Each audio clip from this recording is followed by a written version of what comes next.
எல்லாருக்கும் அன்பான வணக்கம்.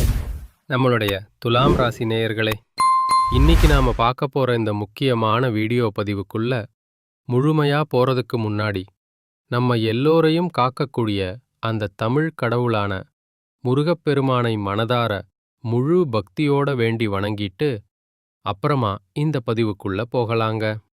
ஓம் முருகா போற்றி, ஓம் முருகா போற்றி, ஓம் முருகா போற்றி. என்னை காக்கும் அன்பு தெய்வமே முருகப்பெருமானே போற்றி. கண்டிப்பா எல்லாமே நல்லதே நடக்கும். நம்ம வாழ்க்கையில இனிமேல் நல்லது மட்டும்தான் நடக்கும். பொதுவாவே நம்மளோட துலாம் ராசிக்காரங்க ரொம்ப மெதுவா, அதே சமயம் ரொம்ப ரொம்ப நிதானமா வாழ்க்கையில அடி எடுத்து வச்சு நிச்சயமா வாழப் போறவங்க. இவங்க எப்பவுமே தன்னுடைய சொந்த உழைப்பால மட்டுமே வெற்றி பெறக்கூடியவங்களா இருக்காங்க. இவங்கள பொறுத்த வரைக்கும் நான் மட்டும் நல்லா இருக்கணும், எனக்கு மட்டும் எல்லாம் கிடைக்கணும் அப்படிங்கிற அந்த சுயநலம் எல்லாம் துளி கூட கிடையாதுங்க. தன்னை சுத்தி இருக்கக்கூடிய எல்லோருமே நல்லா இருக்கணும், எல்லாருமே சந்தோஷமா இருக்கணும் அப்படிங்கிற ஒரு பொதுவான ரொம்ப பெருந்தன்மையான குணம் கொண்டவங்களா இவங்க இருக்காங்க.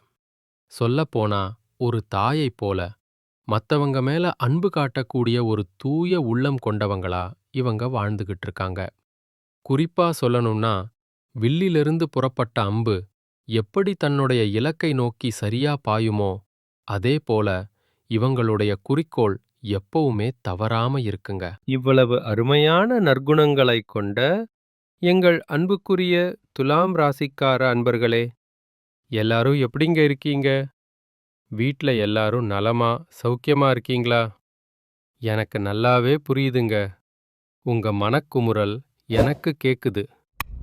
ஏங்கம்மா, நீங்க வேற எங்கள பார்த்து இப்படி ஒரு கேள்வி கேக்குறீங்களே.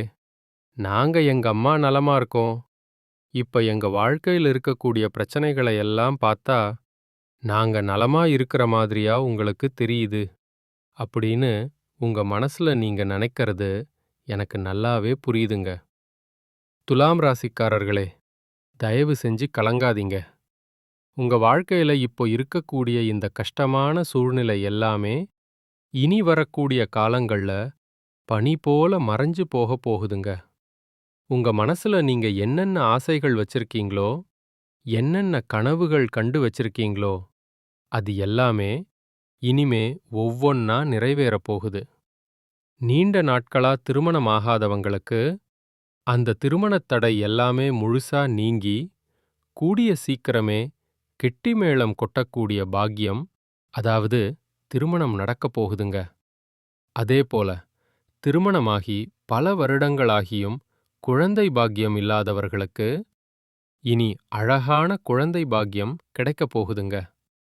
அது மட்டும் இல்லாம பூர்வீக சொத்து ரீதியாக, அதாவது பரம்பரை சொத்து சம்பந்தமா இருந்த அனைத்து பிரச்சனைகளுக்கும் ஒரு நிரந்தரமான தீர்வு கிடைக்கப் போகுது.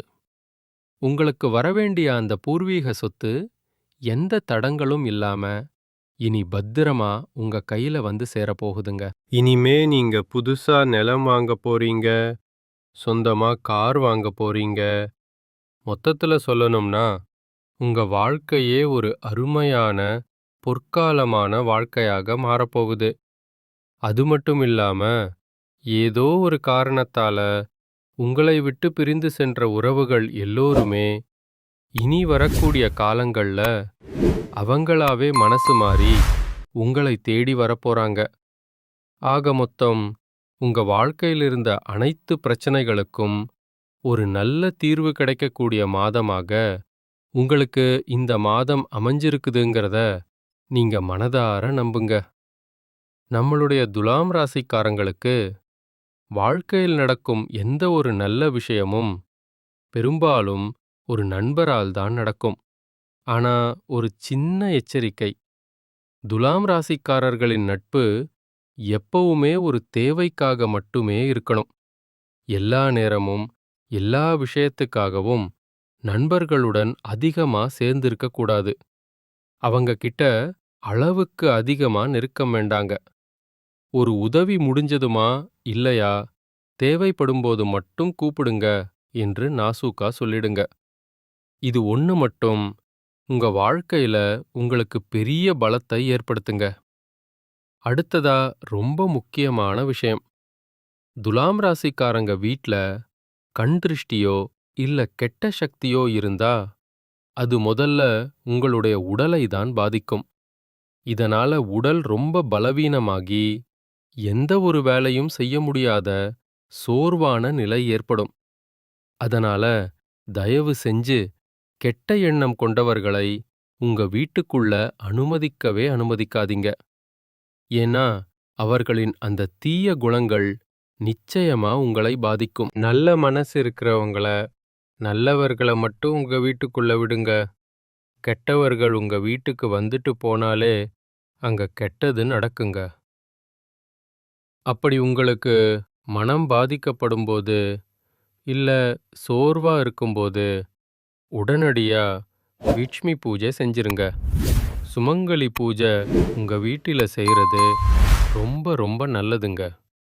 அதே போல மகாலட்சுமி எந்திரத்தை முறையா பூஜை செய்து உருவேத்தி நீங்க வாங்கி வைக்கணும்.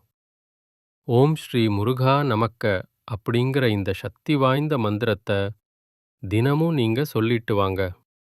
வியாழக்கிழமைகள்ல வீட்ல மஞ்சள் தண்ணீர் தெளித்து வீட்டை முழுசா சுத்தம் செய்யுங்க. வெள்ளிக்கிழமை காலையில தவறாம கடவுளை வழிபாடு செய்யுங்க.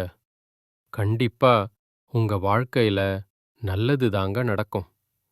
அதுபோல ஒவ்வொரு அமாவாசை அன்னைக்கும் தவறாம வீட்ல பூசணிக்காய உடைக்கணும். அந்த பூசணிக்காயில இல்ல கொஞ்சம் குங்குமம், பச்சை கற்பூரம் போட்டு வீட்டை சுத்தி வாசல்ல உடைக்கணும். அப்படி பூசணிக்காய் உடைக்க முடியாதவங்க தேங்காய் உடைக்கலாம்.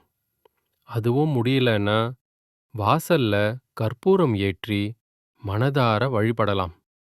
இப்படி நீங்க தொடர்ந்து செஞ்சீங்கன்னா உங்க வீட்ல உள்ள கெட்ட சக்திகள் எல்லாமே விலகி ஓடி போயிருங்க. நிச்சயமா உங்க வீட்ல இனி அந்த கெட்ட சக்திகள் வரவே வராதுங்க. உங்க வீட்ல எப்பவுமே ஒரு வசீகர சக்தி இருக்கணும்னா, ஓம் முருகா போற்றி அப்படிங்கிற மந்திரத்தை தினமும் சொல்லிக்கிட்டு வாங்க. இந்த மந்திரத்தை நீங்க சொல்வதன் மூலமாக நீங்க அறிஞ்சோ அறியாமலோ செஞ்ச பாவங்கள் எல்லாமே விலகி போயிரும். உங்க மனம் ரொம்ப சுத்தமா தெளிவா மாறிருங்க. உங்க வாழ்க்கையும் ஒரு சொர்க்கவ வாழ்க்கையா மாறி போயிருங்க. நிறைய பேர் எங்க குலதெய்வம் எங்கேயோ இருக்குது, என்னமோ இருக்குது, குலதெய்வம் எதுனே தெரியல அப்படின்னு வருத்தப்படுவீங்க. அப்படி நீங்க நினைக்க வேண்டாங்க. நீங்க எங்க இருந்தாலும் பரவாயில்ல. உங்க வீட்ல ஒரு தீபம் ஏத்தி வச்சு அந்த தீப ஒளியில தெய்வங்கள் குடிகொண்டிருக்காங்க அப்படின்னு நினைச்சு வழிபாடு செய்யுங்க. உங்களுக்கு குலதெய்வமே தெரியாவிட்டாலும் பரவாயில்ல. வீட்ல தீபம் ஏற்றி வச்சு ஏதாவது ஒரு நல்ல நாள்ல எங்க குலதெய்வமே எங்கள காப்பாத்துன்னு மனசுல நினைச்சு வழிபாடு செய்யுங்க. ஏன்னா குலதெய்வ வழிபாடு நம்முடைய குலம் காக்குங்க. நம்முடைய குலம் தழைக்கும். அதனால எப்பவுமே முதல்ல குலதெய்வம், அப்புறம்தான் இஷ்டப்பட்ட தெய்வம், அப்புறம்தான் உங்களுக்கு விருப்பப்பட்ட மத்த தெய்வங்க. சில பேர் சொல்லுவீங்க, நான் எந்த கோயிலுக்கு போனாலும் என்ன பரிகாரம் பண்ணாலும் எனக்கு எந்த ஏற்றமும் இல்ல, வாழ்க்கையில முன்னேற்றமே இல்ல அப்படின்னு நீங்க சொல்லுவீங்க. அப்படி இருக்கிறவங்க தினமும் காலையில எந்திரிச்ச உடனே முதல் வேலையா சூரிய பகவான பார்த்து நமஸ்காரம் பண்ணுங்க. அவங்களுடைய பரிபூரண அனுக்கிரகம் இருந்தா போதும்.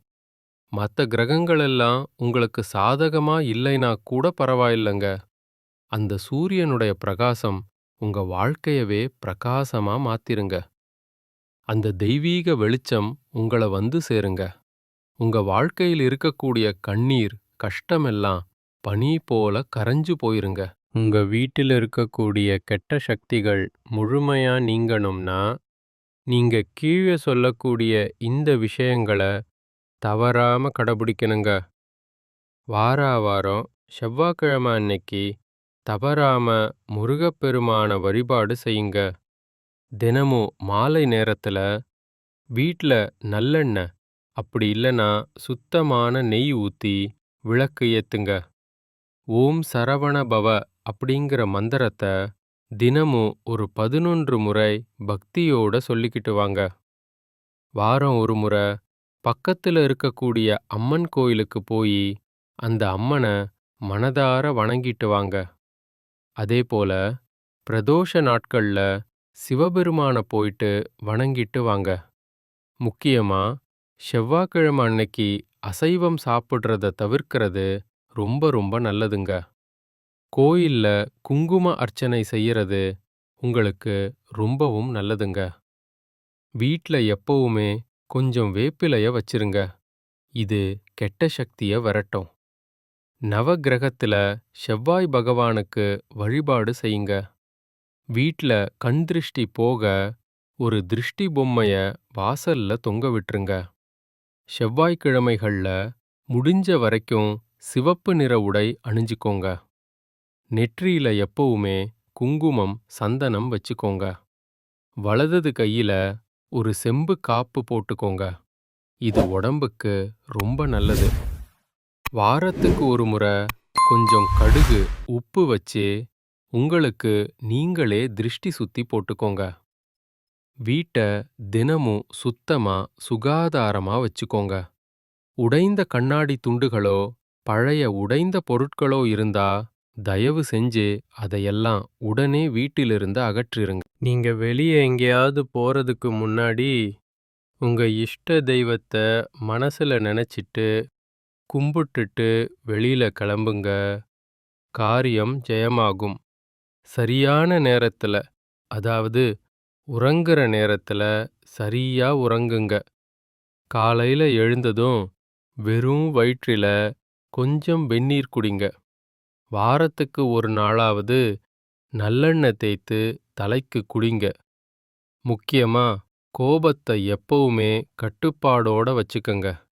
தேவையில்லாம தற்பெருமை பேசாம இருக்கிறது உங்களுக்கு ரொம்பவும் நல்லதுங்க. எல்லோர்கிட்டயும் உங்களுடைய எல்லா ரகசியத்தையும் பகிரக்கூடாதுங்க. மனம் கலங்கும்போது யார்கிட்டயும் பேசாம கொஞ்ச நேரம் மௌனமா இருந்துக்கோங்க. தினமும் குறைஞ்சது ஒரு 5 நிமிஷமாவது தியானம் பண்ணுங்க. தீய வார்த்தைகளை பேசுறத முழுசா தவிர்த்துருங்க. எதிர்மறையான எண்ணங்கள் கொண்ட மனிதர்களிடமிருந்து எப்பவுமே கொஞ்சம் தூரமா இருந்துக்கோங்க. பொறாமை, கோபத்தையெல்லாம் குறைச்சுக்கோங்க. பிறரை மதித்து பேசுங்க. தினமும் நன்றி சொல்லும் பழக்கத்தை வச்சுக்கோங்க. செவ்வாய்க்கிழமை அன்னைக்கு சுண்டல் இல்லனா பச்சை பயிரை தானமா கொடுங்க. வசதி இல்லாத ஏழைகளுக்கு உங்களால முடிஞ்ச உணவு வழங்குங்க. பொன்னாங்கண்ணி கீரை, அகத்திக்கீரைய உங்களுடைய உணவுல அடிக்கடி சேர்த்திக்கோங்க.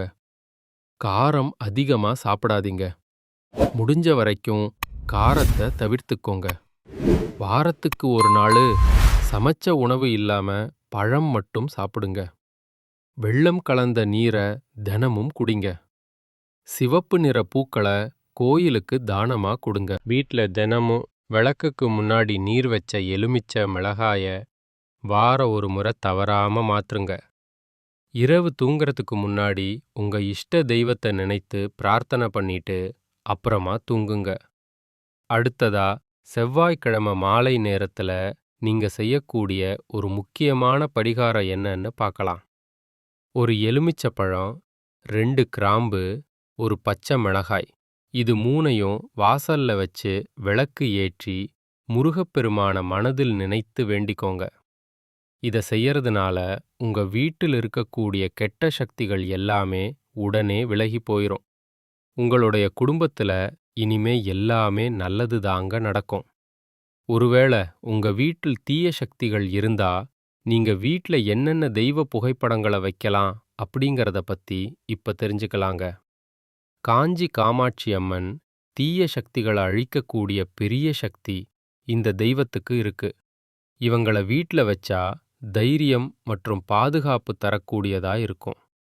காளி மற்றும் பத்ரகாளி கெட்ட சக்திகள் மற்றும் கண் திருஷ்டிய முழுசா விலக்க இது உதவுது. பயம் மற்றும் தடைகளை நீக்க இது உதவுது. மகாவிஷ்ணு மன அமைதி மற்றும் பாதுகாப்பு தரக்கூடிய தெய்வம் இவரு. எதிர்மறை எண்ணங்களை குறைக்கிறதுக்கு இந்த தெய்வம் உங்களுக்கு ஒரு பெரிய பாதுகாப்பா இருக்கும். ஆஞ்சநேயர் தீய ஆவிகள் மற்றும் பயம் விலக நம்மளுக்கு ஆஞ்சநேயர் எப்பவுமே துணையா இருப்பாரு. வீட்டை காக்கக்கூடிய ஒரு காவல் தெய்வமா இவர் இருப்பாரு. பைரவர் இவரு இரவு நேரத்துல வரக்கூடிய எதிர்மறை சக்திகளை விலகக்கூடியவரா இருக்காரு. வீட்டு சுற்றுப்புற பாதுகாப்புக்கு பைரவர் ரொம்ப பாதுகாப்பா இருப்பாரு. நரசிம்மர் தீய சக்திகளை முற்றிலும் அழிக்கக்கூடிய அபாரமான சக்தி இவருக்கு இருக்கு. சக்தி வாய்ந்த பாதுகாப்பு தெய்வமா இவர் இருக்காரு. சாய்பாபா மன அமைதியை அளிக்கக்கூடிய தெய்வமா இவர் இருக்காரு. தீய எண்ணங்கள் கவலைகளை விலக்க இவர் எப்பவுமே உங்களுக்கு துணையாக இருப்பாருங்க. இந்த படங்களை எல்லாம் வீட்டின் வடகிழக்கு மூலையில நீங்க தெய்வ புகைப்படங்களை வைக்கலாங்க. கிழக்கு அல்லது வடக்கு சுவர் இருக்கிற இடத்துல நீங்க இந்த தெய்வ புகைப்படங்களை வச்சீங்கன்னா தெய்வ அருள் முழுமையா உங்களுக்கு கிடைக்குங்க. நம்மளுடைய துலாம் ராசிக்காரங்க காற்று தத்துவத்தை கொண்டிருப்பதால இவங்க எப்பவுமே ஆழமான சிந்தனை மற்றும் வாழ்க்கையில ஒரு சமநிலைய விரும்புவாங்க. இவங்களுடைய தராசு சின்னம் நியாயம் மற்றும் தர்மத்தை குறிக்குதுங்க. இவங்க எப்பவுமே உறவுகளுக்கு ரொம்ப முக்கியத்துவம் கொடுப்பாங்க. மற்றவர்களின் உணர்ச்சிகளை நல்லா புரிந்து கொண்டு பிரச்சனைகளை தீர்க்க இவங்க விரும்பக்கூடியவங்களா இருக்காங்க. இவங்களை பொறுத்த வரைக்கும் தன்னுடைய வாழ்க்கையில 1000 பிரச்சனை வந்தாலும் அதை பத்தி துளி கூட கவலைப்பட மாட்டாங்க. ஆனா தனக்கு நெருங்கிய உறவின் வாழ்க்கையில ஒரு சின்ன பிரச்சனை வருதுன்னு வச்சுக்கங்க, உடனே ஓடி போய் உதவி செய்யக்கூடியவங்களா இவங்க இருப்பாங்க. சுக்கிரன் சுபகிரகங்க. ஆனா அவர் அசுர குருவாக இருப்பதால வாழ்க்கையில சில சவால்கள் இருக்கலாங்க. இப்போ சுக்கிரன் கடகம் ராசிக்கு பெயர்ச்சி ஆகிறதுனால நம்மளுடைய துலாம் ராசிக்காரங்களுடைய வாழ்க்கையில சின்ன சின்ன மாற்றங்கள் வர வாய்ப்பு இருக்குதுங்க. அதனால கொஞ்சம் பார்த்து கவனமா இருந்துக்கோங்க. 10ஆம் இடங்கிறது தொழில் ஸ்தானத்தை குறிக்குதுங்க. சுக்கிரன் நல்ல நிலையில இருந்தா கலை, இசை, அழகு சார்ந்த விஷயங்கள்ல நீங்க அதிகமா ஆர்வம் காட்டுவீங்க. சுக்கிரன் நல்ல நிலையில இருந்தா துலாம் ராசிக்காரங்க ரொம்ப அழகா இருப்பாங்க. கலை, இசை, அலங்காரத்தில இயல்பாவே ஆர்வம் காட்டுவாங்க. இவங்க எப்பவுமே அமைதியாகவும் நியாயமாகவும் நடந்து கொள்வாங்க. இவங்களுக்கு நண்பர்கள் எப்பவுமே அதிக லெவல்ல இருப்பாங்க. இனி வரக்கூடிய காலங்கள்ல வேலை, பயணம், பதவி உயர்வு, அரசாங்க ஆதரவு மற்றும் சமுதாயத்தில ஒரு பெரிய நல்ல பெயரெல்லாம் இவங்களுக்கு கிடைக்கும். கண்டிப்பா உங்களுக்கு நல்லதே நடக்கும். நல்லது மட்டும்தான் நடக்கும். நம்பிக்கையோட இருங்க. நன்றி, வணக்கம்.